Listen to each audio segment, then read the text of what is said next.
আল্লাহ ST news কে আপনি কবুল করে নেন। আল্লাহ সত্যের পথে, হকের পথে, দ্বীনের পথে সত্যকে তুলে ধরার তৌফিক দান করেন।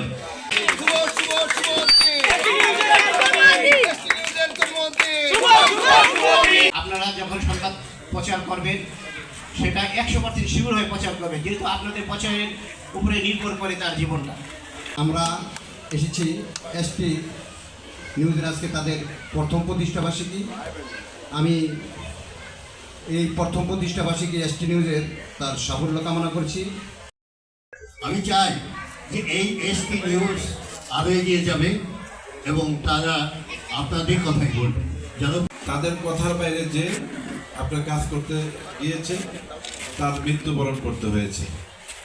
এরকম আমরা অনেক দেখেছি, যেমন সাগর রুনি গত আজকে পর্যন্ত তাদের বিচার কার্যক্রম আপনার ঝুলিয়ে রাখা হয়েছে। সত্য ঘটনা আপনার উদ্ঘাটন হচ্ছে না।